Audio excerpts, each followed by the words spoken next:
Thank you. That is super energetic for the afternoon. So obligatory big thank you to Ian and Jen for having me today. I have learned so much today. I hope other people have learned from the breadth of people who have been here, which has been amazing. So we talk about context. When I'm talking to general audience or when a friend of my mom says, hey, what do you do? I say, I'm a cybersecurity professional. And then when I'm in a cybersecurity conference or I'm amongst people in tech, they say, what do you do? And I say, I'm a data privacy expert. But here, everyone here is a privacy expert in all sorts of different realms. So the hat I'm wearing today is compliance and basically privacy engineering and software architecture.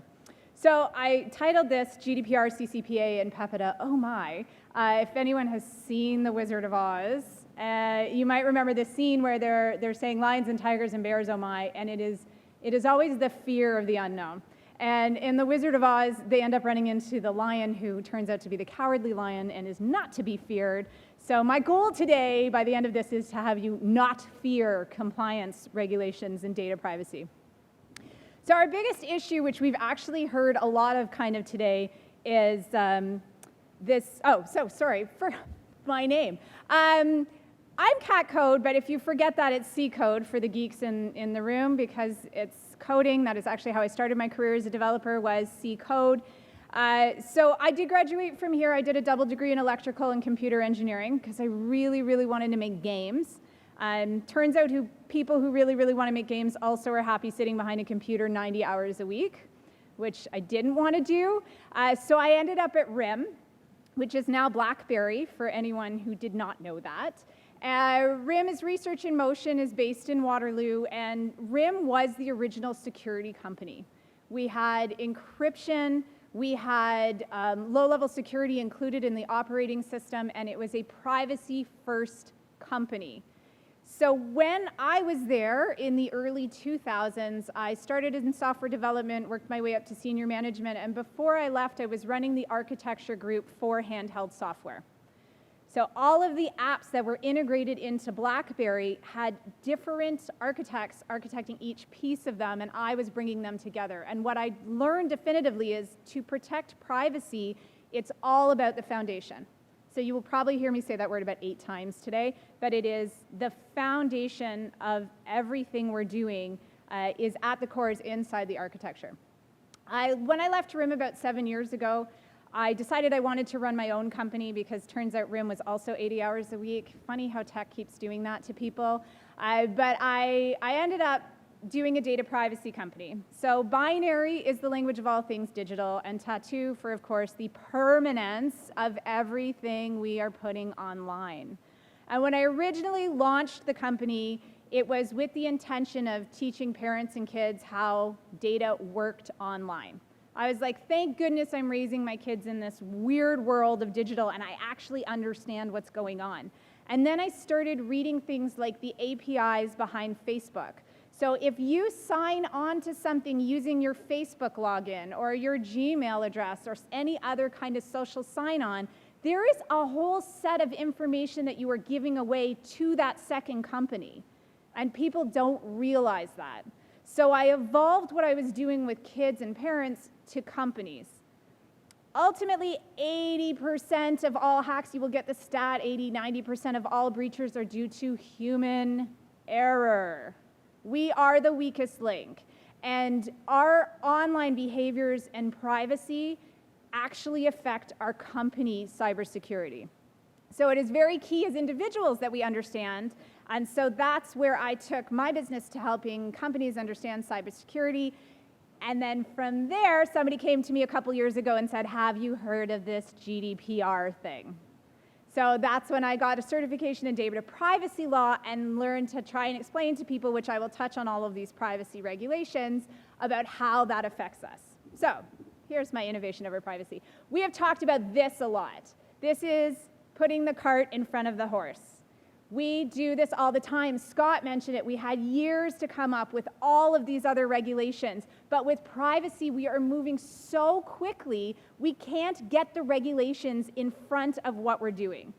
And more important than that, there's no return on investment in the foundation. So I work with a bunch of companies where I work as a privacy advisor, and they'll come in and they'll be like, Kat, we're at this point, what do we need to do? And I'll say, great, you have to put in this and you have to put in this, and they shake their heads and they go, we don't have budget for that, we need to just build it. So I hear it over and over and over again. People are skipping privacy because you don't make money off of privacy. You don't make money off of this foundation and architecture. Last summer, my family built, it's a tree house without a house, or a tree house without a tree. We just call it a tree house, but there is no tree. So we wanted to build this tree house, and it was a perfect example of, we're a family of engineers, which makes us a little obnoxious.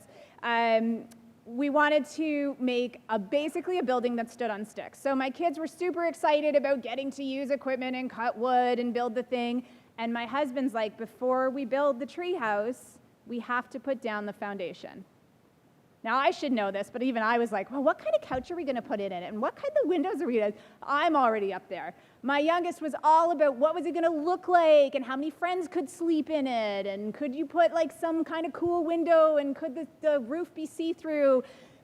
But my husband's still sitting there going, it's going to sink into the grass if we don't make a foundation. He spent a week outside with one of those little rules, like the measuring rulers, just to make sure that these little cement blocks that he had put in were even, like forever, putting in this foundation. And again, my daughter's like, when are we ever going to get to actually build it? And I'm sitting there going, soon, honey. But really, I'm like, yeah, really, like, when are we ever going to get to build this? So the foundation is not exciting. It was really boring, and it took a really long time, but it is the only reason why that treehouse is standing. Otherwise, it would have sunk in the ground the day we finished building it. It's very difficult to see that. And for the next, hopefully, 10, 20 years when people come over, they're not going to look at the foundation. Nobody comes over and says, hey, how'd you build that? Did you level it? No, no one does that. They all come over and like, oh, really cool. I like that your roof is see-through. And oh, I like that you made slatted windows. It's the UX, UI. It's the user experience and the user interface. That's all anyone ever cares about. So what we need to do is bring the attention back to the foundation. If we build this right the first time, then you can do anything you want on top of it. If you don't build it the right way, you're going to end up having to tear everything down and rebuild it. And that, I guarantee you, will cost more money than taking the time and effort to design it the first time. So governments were stuck on this situation, and they were like, okay, so companies keep innovating. They want to make more money. They want to make cooler apps. They want to make cooler technology. They want to make cooler services. We're not considering privacy, so what do we do about that? And that's where these privacy regulations came from. The intention was to put the user first. How do we consider a user's individual rights over the innovation? In Canada, we have something called PIPEDA, or PIPEDA, or PIPEDA. Fun fact, this never gets pronounced the same way twice. You cannot get this wrong. I heard 3 different privacy commissioners pronounce this 3 different ways, so call it whatever you want, PIPEDA, whatever. It is the Personal Information Protection and Electronic Documents Act. It is 20 years old. This is for private sector. For public, they have the Privacy Act, which is actually even older. So that sometimes when we say privacy, a lot of people think technology, they go hand in hand. We have privacy and cybersecurity. Privacy is older than that. If you remember, your doctor's office has all of those wonderful colored tabs in the background. Yeah, that's really private. You know, show up at the end of the day at your doctor's office and distract the person who's behind the computer. You could probably pull any file off of there you wanted. So originally, when they designed these privacy acts, it said, you know, who can access this information? If I come in and I say, look, my mom's ill and I need to access her medical information, can I? Do I need a letter? Am I allowed to as next of kin? What are the rules around it? And then when we started to develop things online, that's where we got things like PIPEDA. So PIPEDA is severely outdated in the way that it treats information. But more importantly, PIPEDA has no legal legs. It is the most Canadian thing to ever happen. So if I want to get my information from a company, as a Canadian, to a Canadian company, I call them and I say, I'd like to access my information, and they say no, and then I call the privacy commissioner and I complain, and I say, hi, privacy commissioner, this company won't give me, so can you please help me out? And then the privacy commissioner does a very Canadian thing and says, excuse me, sorry to bother you, but this woman over here wants her information. Could you give it to her? There's no legal legs here. There's no fines. It's a suggestion. Nothing ever happens. So PIPEDA affects Canadians and Canadian companies. So anyone in this room is running a Canadian company, you're under PIPEDA. Anyone in this room who's Canadian, you're under PIPEDA. But when I ask Canadian companies if they've heard of this, most of them have not. So PIPEDA, great idea, but again, very, excuse me, sorry, and not a lot of things happening. One good thing Canada did do, which I'm not going to talk about, is CASL, which is our anti-spam legislation. So that was a pretty good one that came in. But again, if you complain about it, it's a lot of turnaround in order to get actually anything from it. So then we get the GDPR. So this is the one everyone keeps talking about. This is the General Data Protection Regulation. This came out of Europe in May of 2018 and changed everything. The Europeans are very serious about fining you if you breach GDPR. So GDPR, it's a little bit vague this way. If you are a European company and you are in Europe, even if all of your clients are outside of Europe, you are under GDPR. If you are, let's say, a Canadian company, but you have a location in Europe, you are under GDPR. If you are a European citizen or your customers are European citizens, you are under GDPR. It is pretty much all-encompassing. And there are very few people probably in this room who are involved with companies or run companies who don't touch that in some way. So when people say, I'm in Canada, GDPR doesn't affect me, if you're not operating in Europe or you have no European citizens that are customers, maybe. So maybe like the local dentist office, maybe if you're localized. But as soon as you digitize your service or you digitize your tool, you are very likely touching this. Very brief side thing, because of Brexit, the UK is technically not under GDPR, but they do have their own similar legislation. And because, again, they have customers outside of the UK, they are all following GDPR. So GDPR is privacy first and innovation second, and GDPR puts the user first. And this is, again, the first time we've ever seen this. So people are really having to rehaul their systems, and I'll kind of go over what all of these regulations entail in order to meet this GDPR. If you do a quick Google search on GDPR fines, you will find numerous websites online right now that are actually tracking the fines that are being done by GDPR. These are happening. They are anywhere from 100,000 euro to several million. People are hearing about them in the news. I know there was an airline breach, so there were like millions of dollars of fines. So GDPR goes up to 4% of your revenue, or 20 million euro, whichever's higher. So these, again, are real fines to real companies that are actually happening. This year, we saw released CCPA. CCPA is the California Consumer Privacy Act. CCPA was really intended for the companies like Facebook and Google. They were really after those companies that were reselling your data for money. The free companies, and I've heard the sentence, I know I use it all of the time, which is if you're not paying for the product, you are the product. That's who they were going after. We have this, again, I've heard it again today, we have this thing where we innately trust technology. We've been using it for so long that the more it grows, we don't stop to question the number of things it does, or where is our data going, or how is it being used. And so the CCPA really wanted to put an end to that. So CCPA applies only to residents of California. If you are a California company and all your customers are out of Arizona, you're fine. Only applies to residents. So they are looking to protect those consumers who do not want their data to be resold. All right, so I've mentioned a few of these regulations. Some people in the room have probably heard of them. Some people probably haven't. But this is the general reaction I get. I say data privacy regulation. Tell me what you think. Complicated. They are in legalese. They are hundreds of pages long. They are full of all sorts of rules. They're unknown, they're scary, I don't know how to implement this, I don't know how to implement it properly, I don't know if I should even bother to do it. Or, it's a huge pain. These regulations are annoying. If anyone here has had to do any other kinds of regulations, there's NIST compliance, there's other compliance out there that we've had for cybersecurity that's been in place for a long time. So if you're doing ISO compliance, sometimes it's just a lot of paperwork. And people are wondering, what's the point of all of this stuff? It's cumbersome, it's time, it's resources. So this is where my perspective comes in. I'm back to this foundation. They are helpful. They are here to guide you in a way that will help you protect your individual users' privacy, your employees' privacy, the people you work with, and then innovate on top of that in a way where you know that it's safe.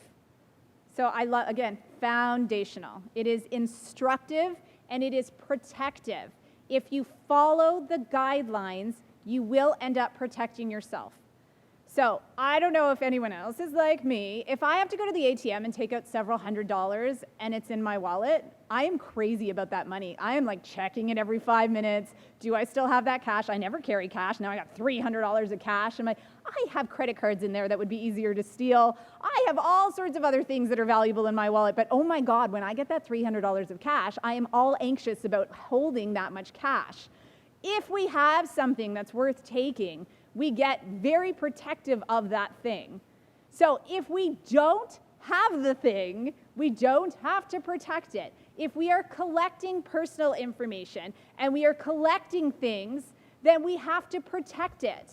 If we can find ways to collect less or follow these instructions on ways to take the stuff we're collecting and protect it, hey, don't carry that cash in your bag. You know what? Here, I'm going to take the cash for you, and when you show up to the place you're going, then I'm going to hand it to you. You don't have to carry it. Great. So I'm looking for solutions where you take the privacy again at the bottom. How can we collect less? How can we better protect what's there? When these regulations came out, and people were first looking at them again, they are written in legalese. And I'm going to give a very quick shout out to LGPD, which I'm not going to translate because it is in Portuguese. It is the Brazilian version of GDPR. And it is a great example of this. It is supposed to be released in August 2020. And again, if you're running systems or services or anything, Brazil is the 4th largest community of internet users, and they cannot be discounted. So Brazil has adopted this version of GDPR, but the only time you can get a hold of what that looks like in English is this poor translation, and it's missing the actual terminology that we would use in order to describe something. So when these legal things come out, I'm looking at it, I understand GDPR backwards and forwards, and I'm looking at this LGPD, and I can't figure out what it's asking because it was translated from English to Portuguese and back to English again. So these legal frameworks are admittedly hard to understand. But more importantly, the legal frameworks are a checklist.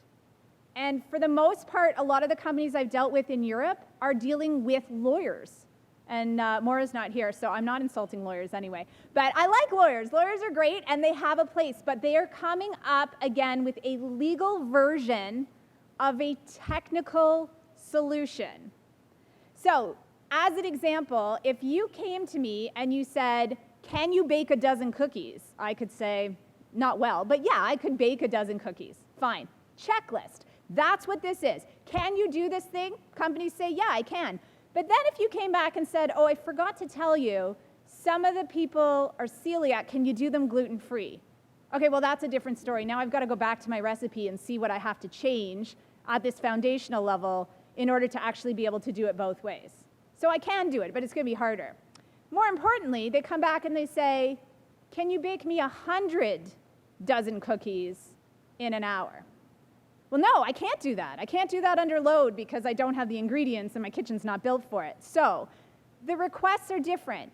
In GDPR, as an example, there is something called data subject access requests. And Maura alluded to one this morning, which is the ability to ask for your information to be deleted. A lawyer will say to you, can you delete a user's information? And you'll probably go, yeah, I guess, sure, yeah, I can. Checkbox, legal checkbox, lawyers moved on, you're GDPR compliant, you're fine. Then someone comes to you and says, can you delete this person, but anonymize the data? Oh, Okay, well, I don't know. I'd have to go back to my system. I don't know if my database is designed properly to do that. Then they come back and they say, can you delete 100 people at the same time? So there's a big gaming company called Blizzard, which some people have probably heard of. Blizzard was hosting a tournament, and one of the members of that tournament had said something about the protests in China at the time, or in Hong Kong, and Blizzard tried to ban it. And the users were angry. So what did they do? They said, here is how you ask for your GDPR data subject access requests from Blizzard.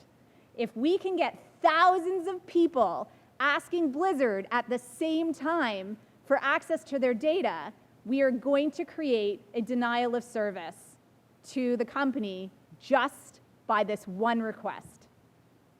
And there are websites, there's a website actually called Ship My Company, I think, Ship My Enemy, and you go to that and you enter in a whole bunch of information and it will plow these companies with requests. So again, legal framework says, can you do it? Companies are saying yes, but technically, how can we better design on the compliance end in order to be able to support it at scale and in order to be able to support it properly?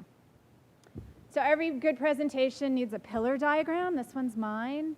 So this is the way I divide compliance, and I will touch on each of these so you have an idea of how compliance works.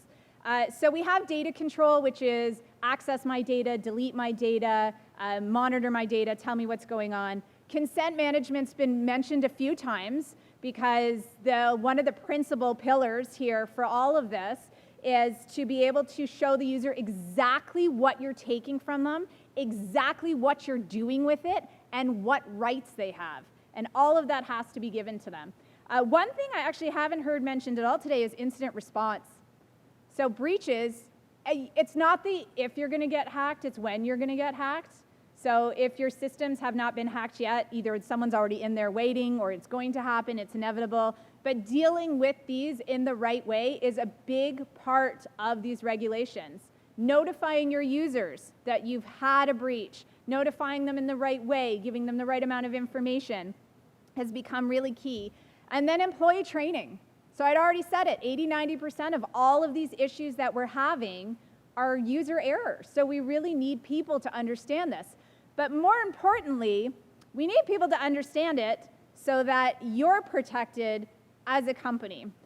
There is a stipulation in GDPR and also in LGBT in Brazil that says in order to be compliant, all of your vendors also have to be compliant, which makes sense. So if I'm compliant and I want to use MailChimp to send my letters, MailChimp has to be compliant. If I want to use Salesforce to manage my customers, Salesforce has to be compliant. So everyone has to be compliant. So if I call into your company because I'm thinking of using you as a vendor and I get one of your customer service reps and I say, hi, I'm wondering if you're GDPR compliant, and they say, I don't know what that is, well, then you've lost my business.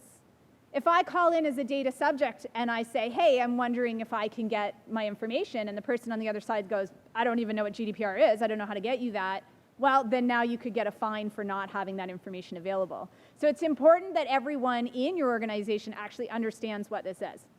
And then, of course, foundation, privacy by design. So privacy by design, which I will go over, should be at the root of what you're doing. Everything what you're doing should have privacy first. So privacy engineering, privacy by design is a 7-principle thing. And I find when I work with technology companies, especially people, there's a lot of companies in this city that have come out of RIM, and because RIM was privacy focused, people tend to already do this stuff. But if you are coming from another space, which many people are, we don't consider privacy. So as an example, let's say you're coming from the health community and you want to make a health app.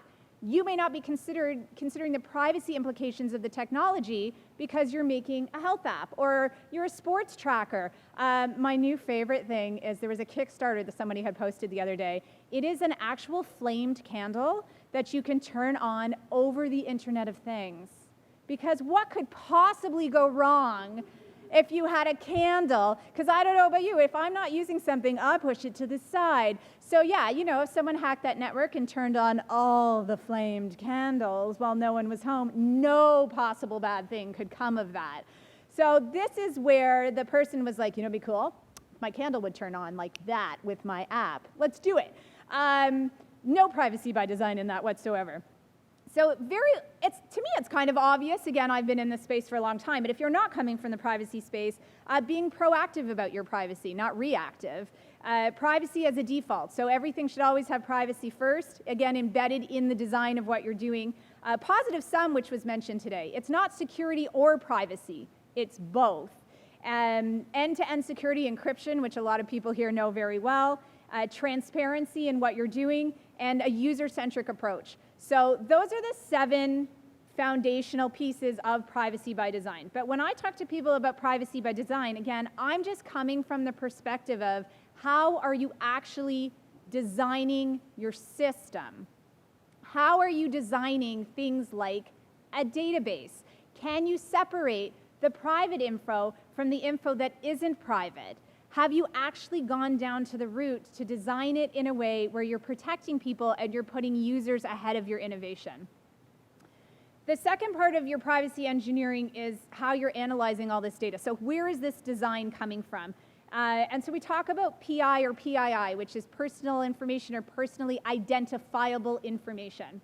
Personally identifiable information is anything that can make you out as an individual. So people come down to things like, social insurance numbers and anything that's very specific to you.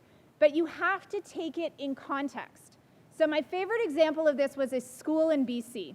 In BC, they had said, okay, you know what? Names are obviously identifiable. Schools are identifiable. Genders, not identifiable. Then one student in this high school came out and said, I'm non-binary, and you need to include that in your gender. I'm a non-binary. Well, guess what? If you said the non-binary student, you have identified that individual. So suddenly a piece of information that had previously not maybe been identifiable becomes identifiable. And then you also need to consider collective information, which someone has also mentioned. So if you said women between the age of 30 and 50 in this room, lots of people would qualify. If you said women between the ages of 30 and 50 in my home, that's me. So collecting information that may not be identifiable together could become identifiable. So when you're designing any kind of system or service, you need to sit down and consider that piece. The other thing when we look at categorizing data is we look at what we call a risk of significant harm, or a real risk of significant harm. So sometimes you'll hear ROSH or AROSH. So the risk of significant harm is the damage it would do to someone if that information was released. And this, again, contextually depends on where you are. If I released which person you voted for in the last election here, that may not be a big deal. If I release that in some other countries, in other places in the world, that might get you ostracized. It might have all sorts of other ramifications on your reputation. It could get you fired. So you need to analyze when you're collecting that information whether or not that information has a real risk of significant harm to the individuals that it refers to.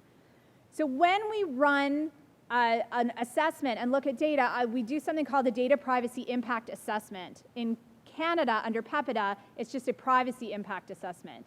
This is part of the legal regulation. It gets skipped over all the time. Checkbox. Did you guys do an impact assessment? Yeah? Checkbox. So what the impact assessment does is you step back and you map all your data. You say, here's everything we're collecting. And then you map your system and you say, here are all the people who can touch that data. And you assess that for necessity. And this is really key. Again, if I don't have to carry around $300 in cash, I don't have to protect $300 in cash. If you don't need to collect gender for the business purpose, you don't collect gender. If you don't need to collect numbers, we talk a lot about marketing and stats, and you want that information because it gives you better business opportunities. And you want it because statistically you can say, okay, look, based on this information, I know who's using my service. But if it's not necessary to the business, it breaches the regulation and you don't need to keep it, then you should eliminate it. If there are access points that you uncover to the system, eliminate them. So again, the best way to protect your data is not to have the data. So we want to ensure that. We also have anonymization and pseudo-anonymization. I have a great sticker at home that says pseudo-anonymization. It says I know how to use it, but I can't spell it. And I will tell you, I'm good at spelling, and I had to check the spelling on this 3 times because it's such a long, crazy word. All right, so anonymization is where you strip everything identifiable out of the data. So it's just statistical stuff. So there's no way I could use that to identify you at all. Pseudo-anonymization is where I assign a token to it, and if I wanted to, I could put the information back together. So this is a really great example of design. If I wanted to collect, none of it's collected information today because it's a privacy conference, but if I wanted to walk around and collect information on you, I could collect, let's say, your age and your industry, maybe gender, and I could assign you a number, just a number. So when I take that data back to look at it, I can't tell it's you. On a separate piece of paper, I have the number assigned to your name. So if you say to me, hey, could you remind me about the data I gave you? I could say yes, and I could look you up on one thing, and then I could go look you up on the other, and I could match you back to the data. Anonymization means I lose that record where I've tied your number to your name and it's just numbers. So according to GDPR, pseudo-anonymization is okay. You're allowed to do it. LGBT in Brazil says no, it has to be anonymized. You cannot keep pseudo-anonymized data because you can link it back to the person. So if somebody says, delete me from your system, you are allowed to keep pseudo-anonymized data if all you need to do is blow away their name and you can retain the rest of the data. So you're allowed to keep it if you can't identify the person that it's associated with. And that's the way it works. So we keep talking about this Digital Privacy Act that we'll hopefully be releasing in Canada. I have heard rumors about August 2020. I'm on the Standards Council of Canada right now for GDPR, and that's the rumor that's coming, is that we are basically taking GDPR and applying it into PIPEDA, and it's going to be all wonderful and the same. If that happens, any Canadian company, again, is going to have to seriously look at this anonymization and pseudo-anonymization and check to make sure that your data is pulled apart. By designing it, again, at the foundational level in a separate way where identifiable and non-identifiable are in 2 different tables, you can build on that. You can build something big on that foundation and not have to worry about any of the rules. And then, of course, also part of our privacy engineering and analyzing your data is your encryption and security. You need to encrypt that data. Also part of the regulations is that that data has to be encrypted in transfer. Another place we lose out is in data subject access rights. So data subject access rights is a list of rights that any user or individual has about their data. The most popular one, again, is this right to deletion or right to erasure. It is not the ability to call Google and tell them, I really hate this article about me and I need you to pull it. People think that's what it is, and it's not. It's the ability to say, hey, Facebook, I want to be gone from your system, and I want you to stop tracking everything I do. And then Facebook has to say, okay, and I will pull it all. So Facebook on me could maintain, once upon a time, we had this woman who was 35 to 45, and she liked this page and also bought this stuff and clicked on this ad. They could keep that. That's non-identifiable. But they can't keep my friend list. They can't keep the city I lived in. They can't keep anything that I was connected to or anything that would identify me as an individual in that piece. But they do have the right to delete it. So again, from a legal perspective, are you able to give someone access to their data? And these are in Canadian law too. Are you able to allow someone to rectify that data if it's wrong? Are you able to give it to them in a portable way? So if I'm with a system provider and I say I no longer want to be with you and I want to be with you, you have to legally give me my data so I can go to someone else and they can provide the same service. It has to be portable. It can't be some exclusive database schema that I can't read. It has to be something like an Excel spreadsheet or a CSV that I can look at. So are you able to do all of that stuff? Legal check mark. Technical check mark. Again, can you do it on scale? How are you authenticating to make sure that the person who is asking for their information is the person for whom you are giving the information? How are you checking that? When you transfer this information, how are you encrypting it? So I've worked with a bunch of companies that are like, that's no problem. We take the file, we just cut and paste it into an email, and then we send it off. I'm like, this is private information. You can't just stick it in an email. So all of this needs a process. There are a whole ton of tools, and there's like a new one every week that will automate this for you, which has been amazing. So if you have a company that does this kind of thing and you're like, I don't know how to do this on scale. What if I do something bad and I really anger the whole Blizzard audience and they try and do a DDoS? There are a lot of tools, again, that will take this information, automate it, make it portable, encrypt it, send it, authenticate your users for you. But you have to put those processes in place. And then storage and retention. So I know Scott had touched on that from a government perspective. You can't store things beyond the realm at which they are needed. So if you have information on a customer or an individual or a patient that has come and gone through your system and you no longer need that data, it has to be deleted. So every single industry is going to have their own kind of rules about this. Like, I know I've worked with accountants and they're like, well, legally we have to keep it for 7 years because of the Canadian tax law. Great, gray area, that's fine. If there is a legal reason why you have to keep something, you can keep it. If it's an employee that has left your company and you need to keep records of that employee for legal reasons, you can do that. So it's just the data that is no longer required has to be removed. And then we've talked a few times now about consent and privacy policies. So what's interesting about CCPA, which is again the California Privacy Act, is they have a stipulation very specifically for California customers that you literally need this line. It has to say, do not sell my personal information.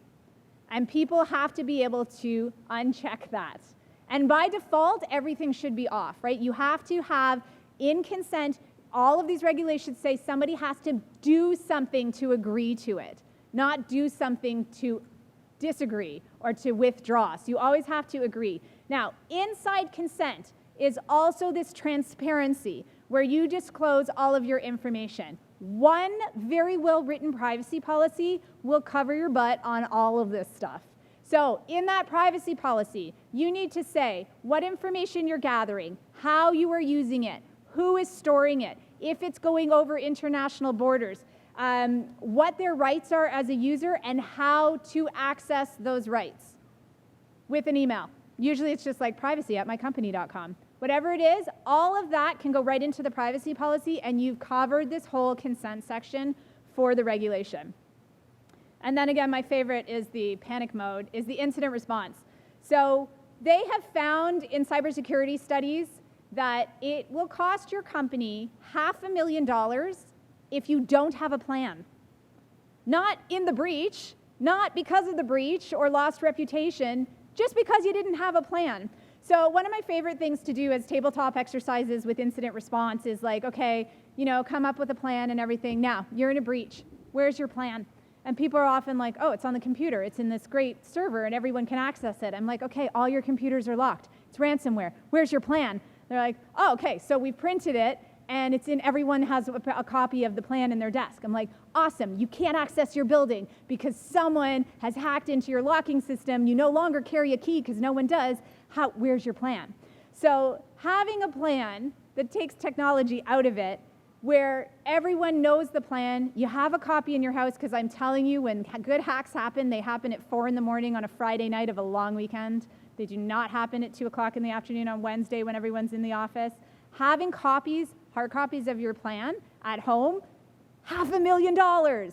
Having a phone bridge where everyone can call in and say, hey guys, this is happening, let's all get on the bridge, $500,000. You shouldn't, again, not a lawyer, so you can't sue me for this one, but you should never disclose breach information in an email. Because if you say that you know something and it turns out to be wrong, like if you say, oh, we lost this data and it's this high risk of harm, and you're wrong about it, then someone could use it as evidence against you later. So when in the moment of a breach, your best bet is always to pick up a phone, talk to people in person. If it does happen at 2 o'clock on a Wednesday, great, get in a meeting room. But if it doesn't, have an open phone bridge at all times. So it will cost your company, depending on the size, anywhere from like $1,000 to $20,000 to make a plan. It will save you $500,000. The other thing about foundational is I like to assign that risk of harm when I'm reviewing the data. So, hey, here, guess what? We collect 3 pieces of data. We collect a name, an address, and a birth date. Okay, what is the risk of harm in losing any of those data? Okay, well, first name only would be low, and first name, last name might be medium, and birth date with first name might be high. So you've already got that worked out. Takes you 20 minutes, you're calm, it's part of your plan, you've already worked out your risk. When the breach happens, you are not in a panic trying to figure out how high risk this is. You already know. So what data did we lose? A, B, and C, check the table. That's medium risk. We're good. All these notifications that have to go out based on the risk of harm. You do not have to notify people if it's a low risk of harm. So if you've lost a disk and then you find it again, you don't have to tell people. If you've released, I don't know, Ashley Madison's database, that would be a high risk of harm. So in that case, you have to notify people. But understanding where that risk is will help get this notification out immediately, and your communication plan, you don't even have to think. And then, like as I said, employee training, right from educating these execs as a cybersecurity and privacy, we are a cost center, we are not a profit center. And trying to get companies to put money into cybersecurity can be really difficult. There are so many studies right now coming out that have actual numbers in them, like that $500,000 number. That's from an IBM study from 2019. If you can pull those numbers and take them to the execs, you can get buy-in. Look, we're going to spend $50,000 this year to do a data privacy impact assessment properly, to redo some foundational engineering, and to put this plan in place, and it's going to save us $6 million over the next 5 years. Like, you can get those numbers, and then you can get buy-in, and then educating everyone about what their roles are with this stuff. So a lot of people are like, well, then why bother? Because it's a tremendous amount of work. Reputational damage is the biggest. So again, following all this foundational thing will prevent breaches, will keep your data more secure, will prevent things that are going to happen to your users. So it is a reputational damage. It will help you with that. Hefty fines, again, it's 4% of annual revenue or 20 million euros. So these are real fines. They are happening. If Canada ever adopts this, maybe Canada will stop saying excuse me and sorry and actually fine people. And then again, loss of business partners, because people have to have compliant vendors in order to operate. So if you are not compliant, you are losing business up and down. So in summary, you want to put privacy at the foundation of your design. Everyone's going to walk out of here saying the word foundation, and they're going to be dreaming, foundation, it'll be my, it's good. Equip yourself to safely handle subject requests, right? In load properly. Update your privacy policies and consent. Implement the proper incident response plans and communicate across all teams. And then this next thing is like my favorite thing, which is just universal. I think I could use this every day, and it sums up probably the whole day. Thank Malcolm from Jurassic Park. But every time we're making something, don't ask yourself whether you can, ask yourself whether you should. So, can we collect everyone's private data? Yes. Should we? No. So only do what's relevant for your business. If you want more information on any of these regulations, by all means, please contact me. That's my email address. You can visit my website, or if this deck goes, I don't expect people to actually copy out the link, but if this goes, you can click on the link to get more information. So any questions? Thank you.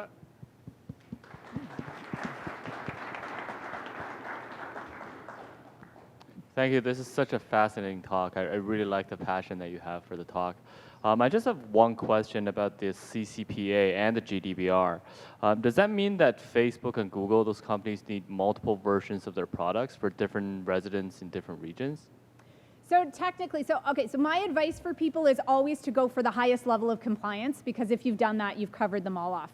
The only time that can kind of get you is in notifications.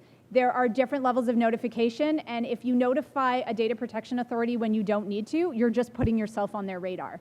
So GDPR's notification says anytime you have a breach, you need to log it, and if there's this like medium risk of harm, you need to let them know.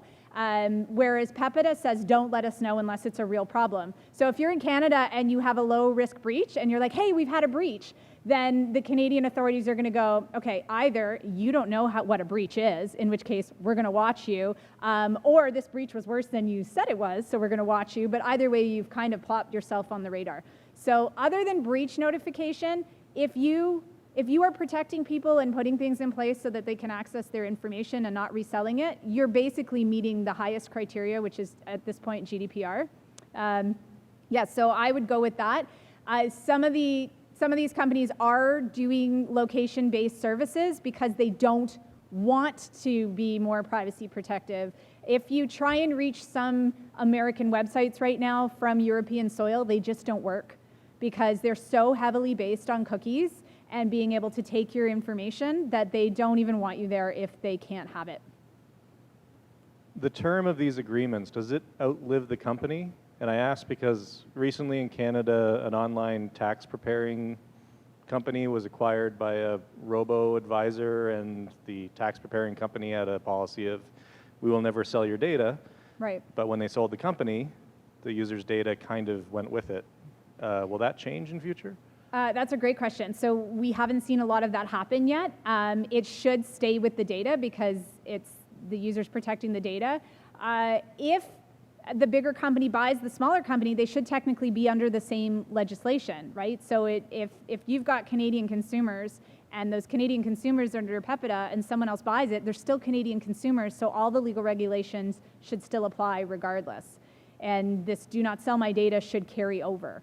Again, in Canada, we don't have the legal legs to fine someone, but ultimately in Europe, you would be able to. So in Europe, the company that controls everything is called the processor, the controller, and the companies that process the information are the processors. And if one company buys another one, then they become the controller, and then they assume accountability. So the controller's ultimately responsible for whatever you've consented to. Hi. So I'm curious about whether these regulations address the problem with data breaches and anonymized data, in that once you have anonymized data which may not be useful by itself, in aggregate, anonymized data might be able to reveal more private information. So does this handle anonymized, like if you've breached anonymized data?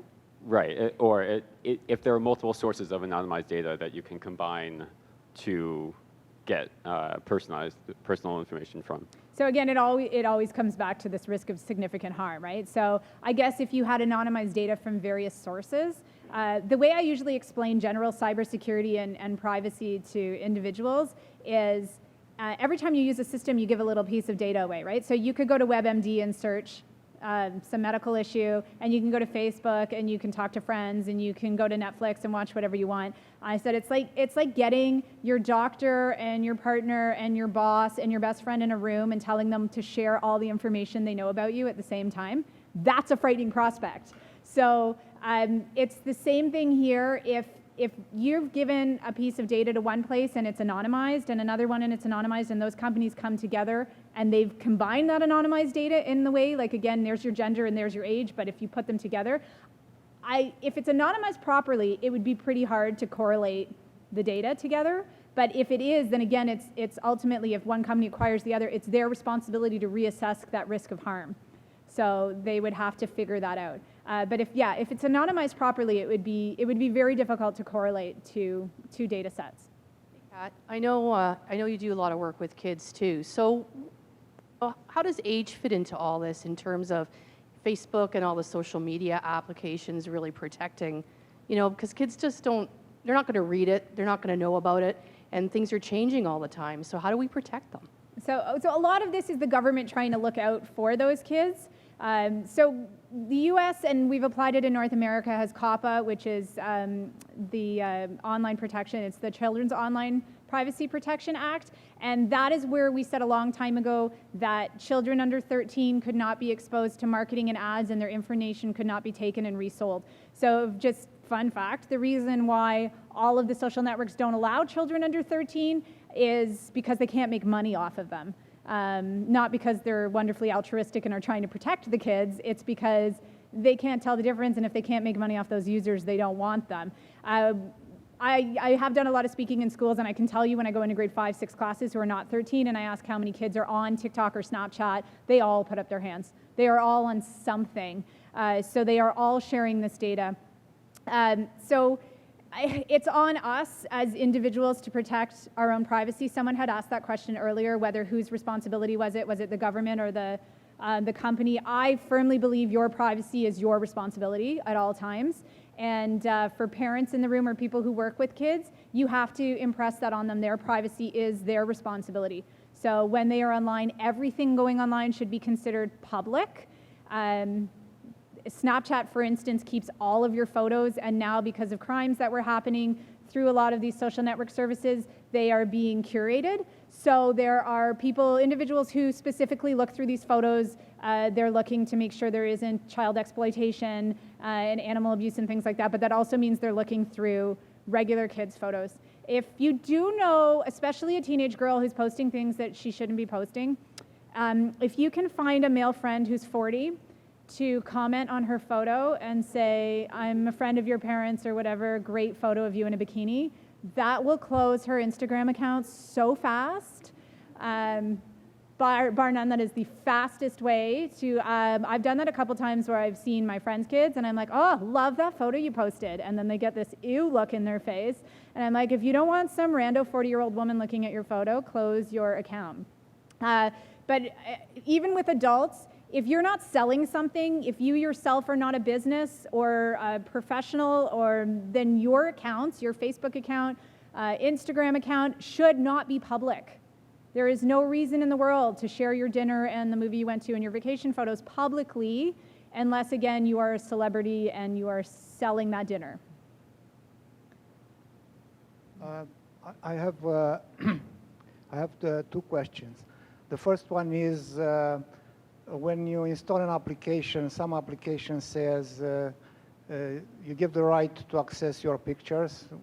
Sometimes I'm okay, for example, it's Instagram, but then it says this app has the right to tweet in your name, to change your tweets and things like that I'm not comfortable, but I still want to use the application, so I have to click OK, yeah? So is this a data privacy issue has been addressed, or it's like kind of open? All right, so the question essentially is if an app says I want to use this and you want to use the app but you're not so sure about allowing it access to that piece, is that a data privacy issue? The whole thing with privacy is it's by consent. So if you've permitted it, then it's allowed to take whatever it wants. So that's where the privacy, look, it's telling you, I want access to your contacts. People probably haven't noticed, because that's something BlackBerry did really, really well, is it was only integrated. You couldn't download an app on BlackBerry 15 years ago and have it access your contacts. You couldn't. And then we allowed certain apps to do it, and then it had to have explicit permission. And when iPhone originally launched and a lot of the Google phones, there was no permission structure. So you downloaded apps and then they accessed anything you wanted. But what's happening now is you're allowing it access, and it can actually do whatever it wants with it. So if you download like Facebook and you say it can have access to your microphone, you're allowing Facebook to listen to you at all times via that microphone. Even if you're not specifically pressing record on it, you've given it permission to do that. That is the cost. So it's the same thing as saying, do you want this pair of pants for $30 or this better pair for $100? And you're like, that's too expensive. Then it's too expensive. So as we can start looking at this data transfer as a cost, like, is it worth that cost to you to allow access to your contacts, yes or no? But if anything, like if you're downloading a Sudoku app and it wants access to your contacts, that's a hard no. If it doesn't require that piece, it should not have access to that piece. What I'm saying is about, a legislative point of view. Just because application can, that doesn't mean it's correct, yeah? So the industry or the society, because I've seen other guys complaining, okay, I give you access to my picture on the device because it's a picture-based application, but why you need to change my tweets or tweet in my name and things like that, yeah? So a lot of people think that's kind of illegal. Right, yeah? So according to the regulations, you can't take data or shouldn't take data that isn't part of your business. So that's kind of what you're saying. Like, if you're saying allow access to my photos because I want to manipulate them and filter them, but now you're taking my photos and doing something else with it, that's not the business model. So the regulations do say that. They say if it's not part of the business model, then they shouldn't be tracking it. But if arguably that is their business, is that they take your photos, they allow you to filter them, and then they sell them to if that is their business and it's explicitly outlined in their privacy policy, then you are consenting to that. My second question is about anonymization. Yeah, I was watching recently a talk of data use in artificial intelligence medical application. And so that person was making the point that anonymization doesn't work. And he was giving an example where some medical records have been anonymized, and he thinks that by anonymization, even you don't see the data, but you have like kind of a statistical digital fingerprint on that data. and then someone hacked that anonymized data through another source regarding the same subjects, yeah, but the data were not anonymized, I mean, partially of it, and they were able to match the non-anonymized data with actually to identify the people. Yeah, Yeah, so that goes back to that gentleman's point over there, is if you had two data sets. So you're saying you have one data set that's anonymized and one that isn't, and you're able to correlate it. My argument would be if you could correlate that back to someone, it's not anonymized. Like, it has to be stripped so bare that there is no way to connect that back to an individual person. I guess, thanks for the talk. I was interested in your experience with the private information assessments. So, like you mentioned that like there's the main purpose and there's that secondary purpose, which is like your marketing or whatever.